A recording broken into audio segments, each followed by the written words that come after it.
வணக்கம் உறவுகளே. இன்றைக்கு சின்ன இல்லாமல் முருகன் வந்திருக்கிறார். முருகன் இப்போ எங்கே வந்திருக்கிறேன்டா வடக்கையும் கிழக்கையும் இணைக்கிறதுக்கு வந்திருக்கிறேன். இப்போ அரசியல் இல்லை, நான் சும்மா சொன்னான். இப்போ நாங்கள் வடக்கும் கிழக்கும் பிரிகிற இடம் அவிடத்தை வந்து நிற்கிறோம். அதாவது கொக்குழாய் முகத்துவாரத்தில் நிற்கிறோம். இங்கே பாருங்க, இந்தியாவில் பெருங்கடல், இந்தியா இந்து மகாசமுத்திரம் கிடக்குது. இங்கே பாருங்க, இந்த இந்து மகாசமுத்திரம் இதில் பாருங்க ஒரு தொடுவாயாக வந்து தொட்டு இந்தியாவில் பாருங்க அப்படியே வந்து சின்ன ஆற்று பக்கம் போகுது. இது கொக்குழாய் முகத்துவாரம்னு சொல்கிறோம். இதுதான் இந்த இடம்தான் எங்களுடைய கிழக்கு மாகாணத்தையும் வடக்கே பிரித்து வைத்திருக்கு. இதுக்கு அங்கால போகணும்னு சொன்னால் புல்மோட்டை பகுதி அங்கே தெரியுது. தென்னமரங்கள் எல்லாம் தெரியுது. தென்னமரவாவடி புல்மோட்டை அங்கே நிலாவளியோ அந்த பக்கம் எல்லாம் அப்படியே போகலாம். அப்போ இது நான் நினைக்கிறாங்க அதில் அந்த திட்டிகள் இருக்காங்க, அதில் தெரியுது, தூரத்தை தெரியுது. அதெல்லாம் முந்தி பாலம் மாதிரி ஏதோ இருந்ததுன்றும் அது வந்து உடைக்கப்பட்டதுன்னு சொல்லப்பட்டது போர்க்காலத்தில். ஆகையினாலே இப்போ பாருங்க, இந்த இதில் ஒரு சின்ன தீவு இருக்கு பாருங்க. இந்த தீவில் ஒரு அழகிய மடுமாதாவினுடைய ஒரு சுரூபம் அங்கே இருக்குன்னு சொல்லப்படுது. அங்கே ஒரு ஆலயம் அழகாக கட்டப்பட்டிருக்கோம். அந்த ஆலயத்துக்கு இப்போ அதுலேருந்து போனவர்கள் நாங்கள் முதல் வீடியோ காட்டினாங்க. அதில் இந்த இழுப்ப கடவிலேருந்து வாகனங்களில் வந்து அந்த கோயில் போனார்கள். இப்போ போனதை பார்த்து நாங்கள் அப்போ அங்கேயும் இருக்குன்னு சொல்லப்படுது. அந்த கோயில் அங்கே கடல்கள் இருக்கிறார்கள். இது கிட்டவா இருக்கா, ஆனால் அது கொஞ்சம் அது என்னென்னா ஆழம் குறைந்த பகுதியாக இருப்பதால் அதால் கொண்டு போயிடும். இது ஆழமான பகுதி இருந்து பாருங்க, நீளமாக தெரியுது. இது நீர் இப்பொழுது கடலை நோக்கி பாய்ந்து கொண்டு இருக்குது. வெள்ளம் வைக்கிறான்னு சொன்னால் கடல்லேருந்து இந்தியாவுக்கு இருந்தான். இது மாறி மாறி நீரோட்டங்கள் இருக்கு. கடல்லேருந்து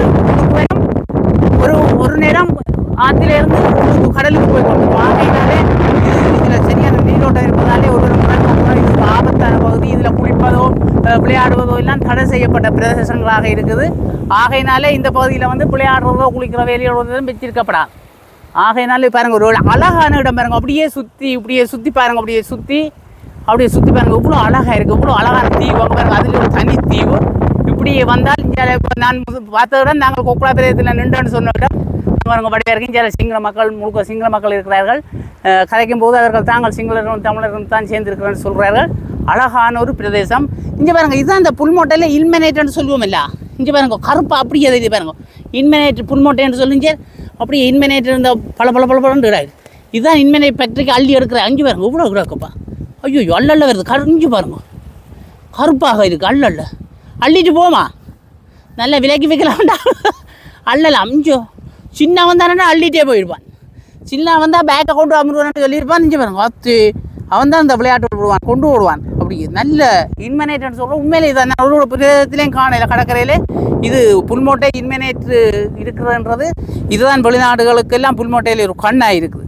கிழக்கு மாகாணம் வடக்கும் கிழக்கும் இணைக்கிற ஒரு பிரதேசம். உண்மையிலே ஒரு அருமையான இடம். இந்த வடக்கையும் கிழக்கையும் பிரித்து இதுக்கு தான் வச்சுக்கிறாங்களோ எனக்கு தெரியலையே. என்னடா அப்போ இதை இணைச்சி விடலாமே, ஒரு பாலத்தை போட்டு விட்டா சரி. ஒரு தொங்கு பாலம், இந்த சைனாவில் இந்த பெரிய பெரிய பாலம் எல்லாம் போடுறாங்க. பாம்பு பாலம் இந்தியாவில் நடக்கு.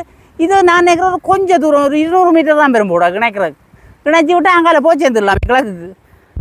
ஆகையினால இந்த இடம் ஒரு நல்ல இடமாக இருக்குது. எங்களுடைய அழகிய வடக்கிலே எவ்வளோ அழகான பிரதேசங்கள் இருக்குதுன்றது மட்டும் இது காட்டு.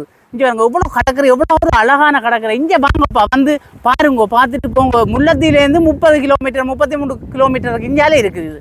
ஆகையினால் பாருங்கள் எவ்வளோ அழகாக இருக்குது. சுற்றி காட்டைக்க உண்மையிலே ஒரு அழகு நிறைந்த ஒரு பிரதேசம். வனப்பான பிரதேசம், வன்னி மாவட்டம். இயற்கை காட்சிகளுக்கு உகந்த ஒரு இடம். ரைட், இத்துடன் நாங்கள் இந்த வீடியோவை நிறைவு செய்து கொண்டு மீண்டும் சந்திக்கும் வரை மீண்டும் நன்றி, வணக்கம்.